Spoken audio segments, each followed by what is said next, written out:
From Hollywood, it's time now for...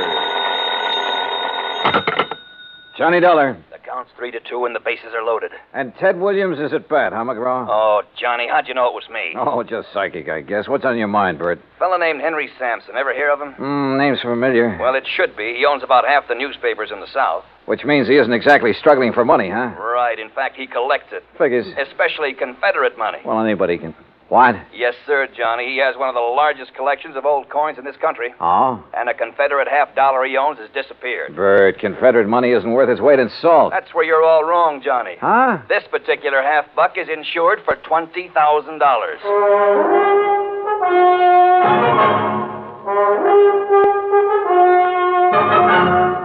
Bob Bailey in the exciting adventures of the man with the action-packed expense account. America's fabulous freelance insurance investigator. Yours truly, Johnny Dollar.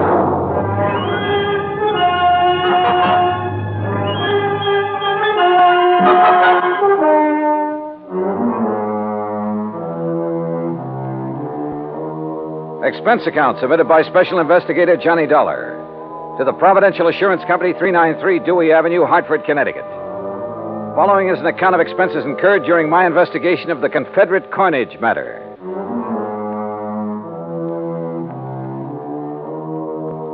Expense account item 1, $1.20 taxi from my apartment to Bert McGraw's office. He was seated behind a haze of cigar smoke, reading a magazine. Oh, Johnny, come in.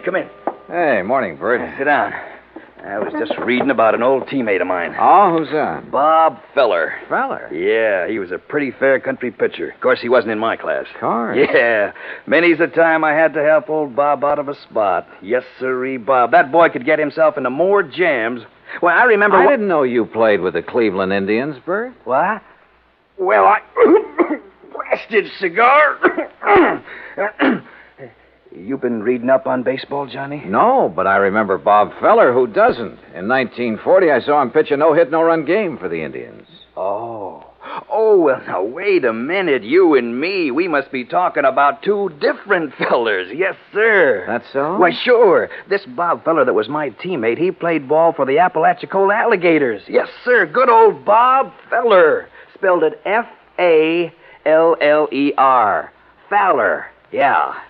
Yeah. Now, Johnny, about this Henry Sampson thing. His secretary called here just before I talked to you. Told me the coin had been stolen. Well, now, what makes that particular coin worth $20,000, Bert? Well, like I said, it's Confederate money, a silver $50, and where it was minted or something. That's what does it, I guess. Where was it minted? New Orleans. Now, during the whole time of the Civil War, that mint only turned out 4 $50. How come? Well, how should I know? I'm only going by what's on Sampson's original policy application. But you're sure about there being only 4 of those $50? Well, no, I'm not sure. You mean you've never checked? You insured the thing on Sampson's say-so? Well, Johnny, look, we were glad to get his business. Well, you must have been out of your mind. mind. Now stop balking, Johnny. You want to know how come that mint didn't make any more of them? You go ask him. I plan to. Where'd you say he lived? Right outside Birmingham, place called Shade Mountain. Expense account item 2, $107, air transportation, Hartford to Birmingham, Alabama. I claimed my luggage and was about to step into a cab when I was approached by a man of about 30, crew cut, Brooks Brothers suit. Mr. Dollar? Yeah, that's right. My name is Kopek, Michael Kopek. I'm Mr. Sampson's secretary. Oh, yeah. Your Mr. McGraw was good enough to tell me the time of your arrival. Are you all ready to go to Zorah? Zorah?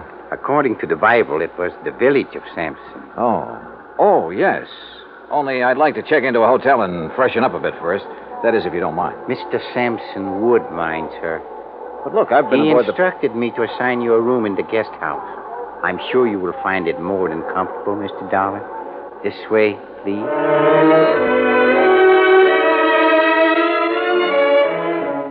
Just outside, standing in a no-parking zone, was the Sampson limousine. A uniformed chauffeur took my bag, and about 40 minutes later, we passed through the gates of Zorah, Sampson's private domain. Beside the main house, there were 2 guest houses, 2 swimming pools, a private zoo, stock farm, turkey ranch, and a number of cottages for the servants and maintenance people. Inside the main house, Kopek led me down a long hall lined with statues and oil paintings and other art objects. Finally, he stopped and opened a heavy door. Henry Sampson was seated behind a large desk, and standing near him was the most beautiful woman I had ever seen. Mr. Dollar, sir. Thank you, Michael. I'll call when I need you. Yes, sir. Well, Johnny, come in. Come in, sir. You had a pleasant journey down, I hope? Yes, fine, thanks. Good, good. Would you like a sample of our southern hospitality, Mr. Dollar? Well, Forgive me, my dear. Johnny, this is Mrs. Sampson. Delilah, Mr. Dollar. Mrs. Sampson? In case my question confused you, Johnny, I meant, would you like a drink? No, thanks. Not just now. Let the man catch his breath, Delilah. Now, Johnny, let me get on my feet. I can't give you more than 10 minutes of my time. So, let's get right down to business. This here's a display case that was broke into. Mm-hmm. None of your other coins were taken, huh? No. Whoever did it knew what they wanted. They got the most valuable one. What about this lock? Was it tampered with? Wouldn't have done him no good to tamper with it. It's the biggest and strongest that Yale makes. Reckon he knew that. That's why he broke the glass. Then you think someone familiar with this room and your collection took the coin? If you want to know the truth, he suspects me. Delilah. Mr. Sampson, did anything unusual happen that evening? Did you have any visitors? None. Delilah and I ate our supper. I worked for a couple of hours, same as always. Then we played casino till 10:30. We always play casino until 10:30, John. It's the only thing that relaxes my husband. I see. There were only 4 people besides myself in the house. Mrs. Sampson, Mary, her maid, Digger, my manservant, and Michael, my secretary. Good old Michael, the trusty troubleshooter. Mr. Sampson, according to your policy application, only 4 of those Confederate $half were ever made. Is that right? Yes, 'tis. Confederate states didn't have any silver bullion to make more. Dirty Yankee blockade. Yeah. Could you give me a description of the coin, sir? Sure. Originally, it was a regular Union 1861 piece. At the New Orleans Mint, they ground off the reverse side and stamped on the shield of the glorious Confederacy and the words, Confederate States of America. Hallelujah. May the South rise again. Now, that's not funny, Delilah. I think it is. Don't you, Johnny? Well, I'm just... You just give me your answer later. Right now, I'm going to have another drink. You ready? Not yet, thanks. No, you don't know what you're missing. You'll have to forgive my wife, Johnny. She isn't herself this evening. I haven't been myself in several years. Not since I married this man. You shut up, woman. Michael. Yes, sir? Mrs. Sampson is tired. Very tired. She wants you to take her to her room. Yes, sir. Well, see you at supper, Johnny. I'll have your supper sent up to you. Don't do me any favors, fat man. Get her out of here, Michael. Get her out before Sorry. But she... Sometimes... It's all right, sir. I understand. Do you? Good. Good man. Now then. Oh, that's better. Now, about the coin. President Jefferson Davis gave it to my great-grandpappy for his service to the cause. Are you sure of its value? Sure it's worth $20,000? Why, shoot, boy. My grandpappy turned down 10,000 for it back in 1879. The way things are now, it's got to be worth 4 times that. Well, what's the matter? Don't you believe me? I didn't say that. Well, then what are you looking at me so suspicious for?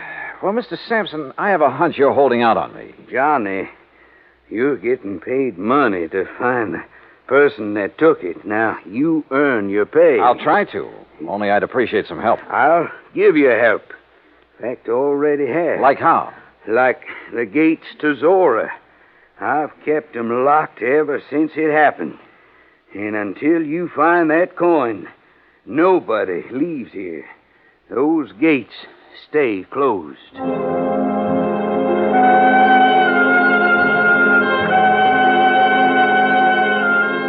A few moments later, Kopek returned and escorted me across the magnolia-scented grounds to my rooms in one of the luxurious guest cottages. I unpacked, took a shower, then called Bert McGraw in Hartford. Well, how's it going, Johnny? It is not. Oh, come on now, boy. Sorry, Bert, but it looks like a real toughie. You don't want me to send in a pinch hitter, do you? Nope. But how about getting the dust off your pants and doing some legwork? All right, what kind of work? Find out for sure how many of those 1861 half dollars were ever made and what their value is today. Wait a minute. What'd you say, John? Not you, Bert. Somebody at the door. You check on that coin. Got it? Like the Yankees have the pennant. Good luck, boy. Okay, I'm coming.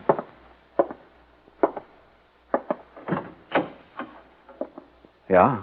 Mr. Dollar, Yeah, that's right. I'm Mary Williams, Miss Sampson's maid. And I'm Digger.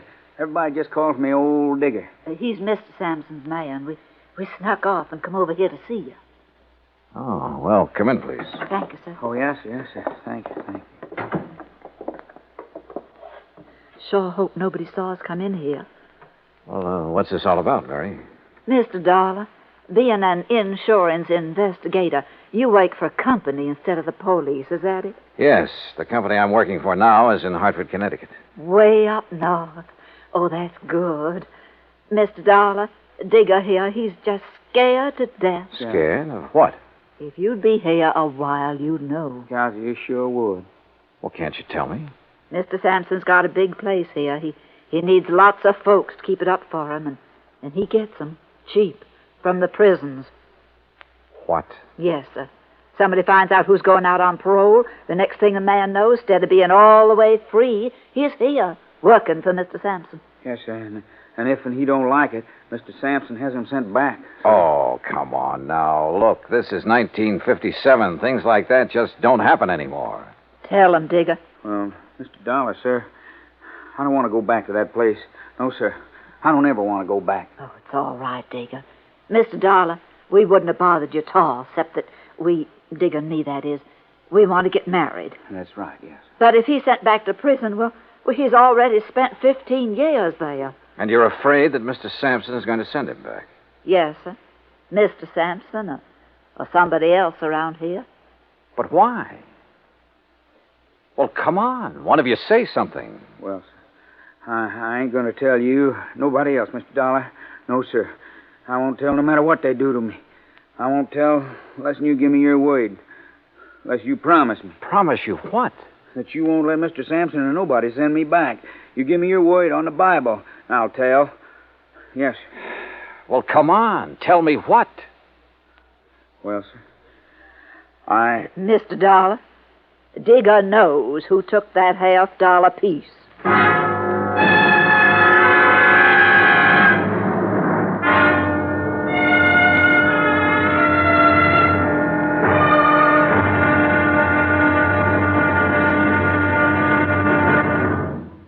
Act Two of yours truly, Johnny Dollar, in a moment. The American writer Christopher Morley once wrote, "When you sell a man a book, you don't sell him just 12 ounces of paper, ink, and glue. You sell him a whole new way of life," unquote. Now, that goes double when you give, not sell, a book. But the gift of 550 books to little children increases the legacy tenfold.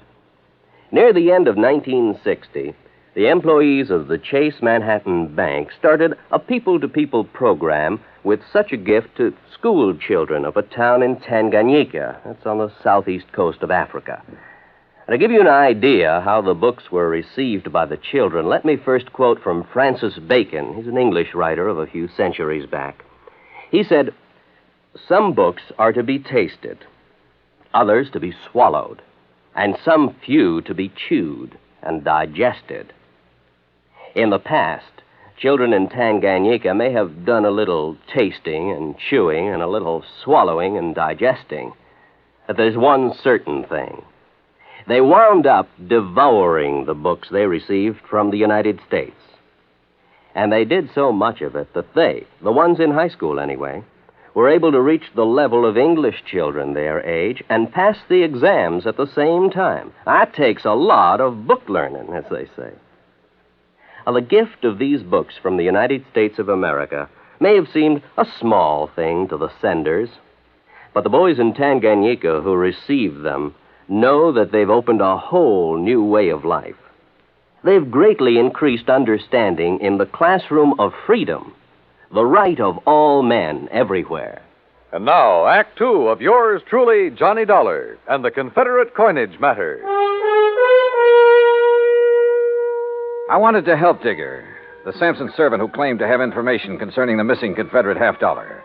But I couldn't promise him anything without first knowing more about the part he had played, if any, in the theft of the coin.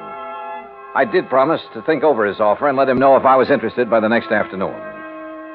Anyway, at 8 that evening, I joined Mr. Sampson and Kopek for dinner in the large dining room. After we'd finished our coffee, Sampson rose and excused himself. When you're ready, we got work to do, Michael. Yes, sir. Huh? See you in the morning, Johnny. Well, how is the investigation coming, Mr. Dollar? Have you found any valuable clues? Nope, not a thing. Oh, that's too bad. But you haven't given up. Kopek, I haven't started. Uh-huh. Well, would you care for something else? If not... No, I'm fine. Then shall we... Yeah, sure. Say, tell me something, Kopek. Anything I can. What about the servants who were in the house the night of the theft? Digger and Mary? Yeah. What do you know about them? Everything that there is to know. I have a file containing the record on every one of Mr. Sampson's employees. If you like, I shall have the information on these two sent to your rooms. I'd appreciate it.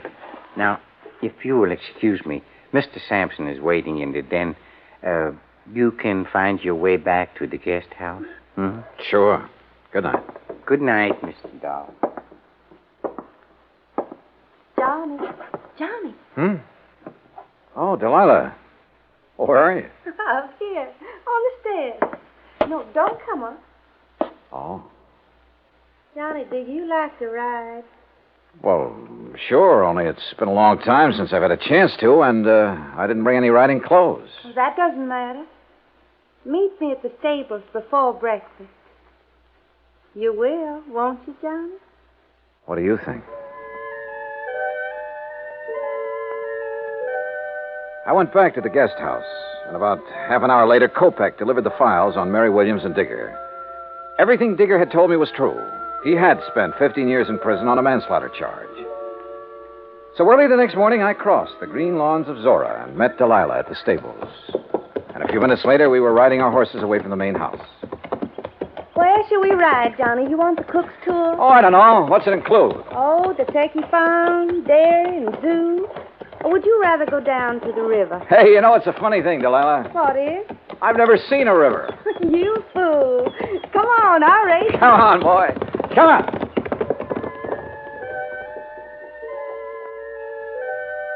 Finally, when we reached the river, we dismounted. And she just stood there for a long moment, looking down into the water. Well? I guess I'm just reaching for something I can't have. Yes. You understand, Johnny? Why did you marry him, Delilah? His money. Only I was fooled. Or made a fool of. How do you mean? Well, he's a collector, Johnny. Coins and paintings and people. Well, hadn't you noticed? I'm just another one of his possessions with all the rights and privileges of a statue. And you know why Sampson married me?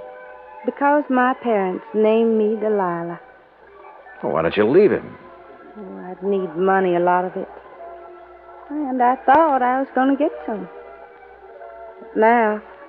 But now?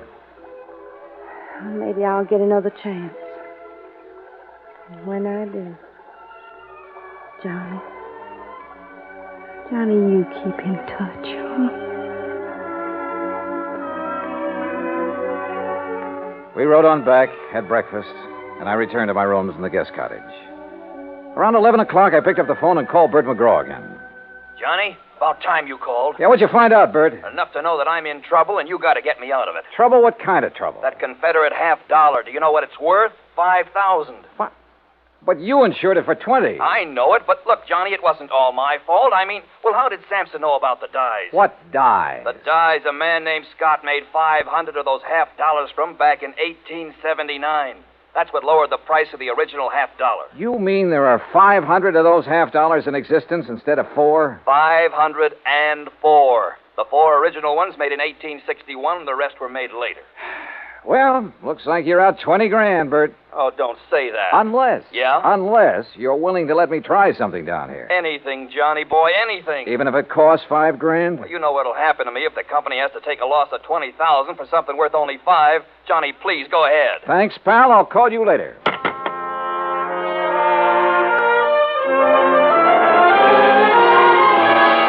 As soon as I could, I sent word to Digger and Mary, the 2 servants, asking them to come to the guest house. It was almost 3 o'clock before they arrived. Miss Dollar, have you decided on what you're going to do? Yes, Mary, I have. Digger. Yes, sir? I can't promise that you won't be sent back to prison.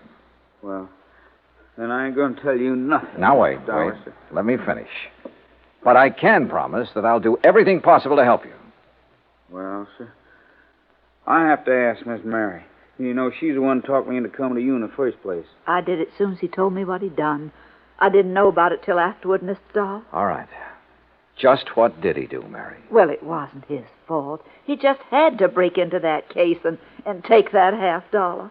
Yeah, sir, that's right. I had to. Why? Because she said that she'd tell Mr. Sampson something real bad about me. Something that'd cause him to send me back to prison. She? Mrs. Sampson? Yes, sir. That's the truth, Mr. Dollar. I swear it. All right, Digger, go on. What happened after you took the coin? Well, sir, it all went like she said it would. I got hold of the $50 and ran on down to the river. Late that night, I was on my way back to where I was supposed to meet Miss Sampson and give it to her.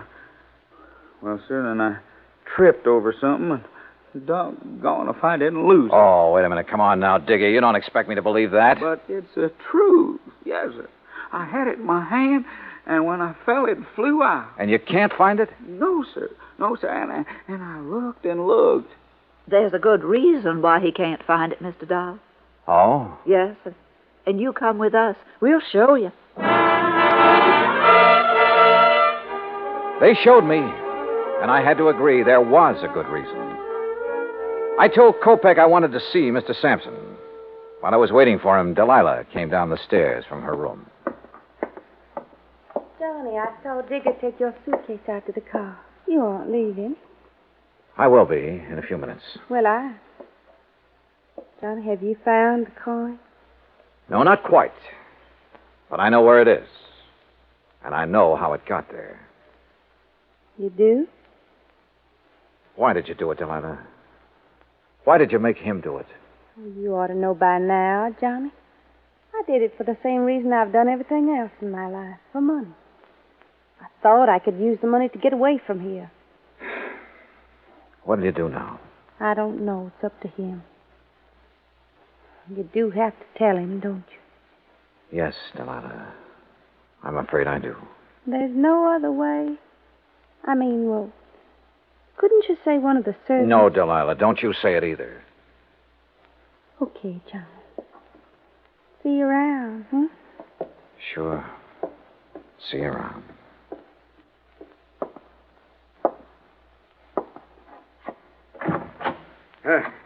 Come in, Johnny. Come in. I hear you have news for me. Well, boy, start in. Tell me. I told him as simply as I could. When it was over, he got to his feet and stared out the window for several minutes. When he turned back, he ordered Kopek to find Digger and take him to the place where the coin had been lost. A few minutes later, we joined him there.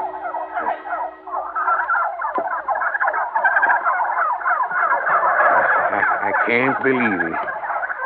This where you lost the $50, Digger? On the turkey farm? Yes, sir. Yes, Mr. Sampson, sir. Right over there. Well, why didn't you get in there and find it?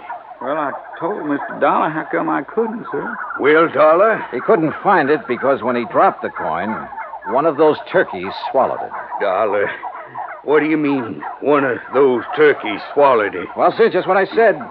Turkeys will eat anything that glistens or shines that's dropped near them. And since Digger was cutting across this field when he dropped the coin... But, boy, do you realize there are 2,000 turkeys in there, and any one of them could have my $50?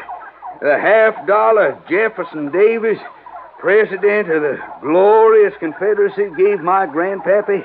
Any one of them could have it stuck in his skinny red neck? Yes, sir, it certainly could. Well, good. Now, you just tell me, how do you propose to get me my $50 back? You can't do it. You'll have to give me my insurance money. Yes, we know. That's why we're willing to buy the turkeys from you. What? Yes, sir. I'll give you $5,000 for the turkeys and guarantee to return the coin within 90 days, providing... Go on. Providing you allow Mary Williams and Digger to leave here and be responsible for the recovery of the coin. You mean you're going to let them tend the turkeys? I'm going to give them the turkey. What? Oh, Mr. Dollar, you're a good man. Digger, you miserable... You hush up. Well, Dollar, you sly fox. Doggone, boy. You just got yourself 2,000 turkeys.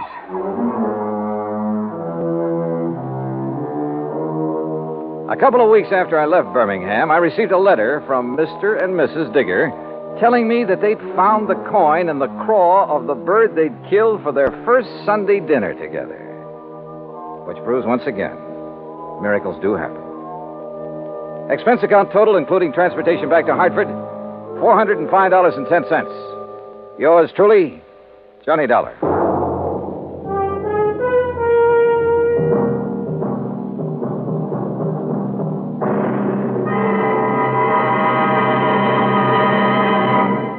Now, here's our star to tell you about next week's story. Next week, the story of a tragedy that befell a sweet old widow, and the very surprising results. Join us, won't you? Yours truly, Johnny Dollar.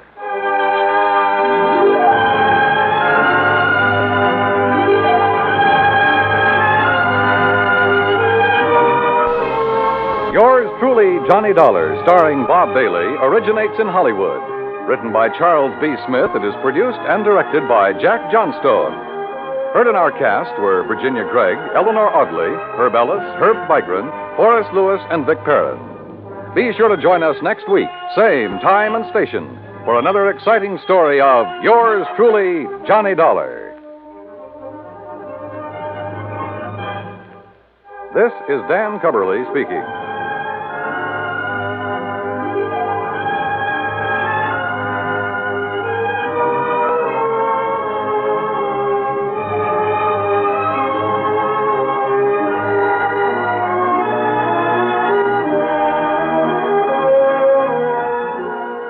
This is the United States Armed Forces Radio and Television Service.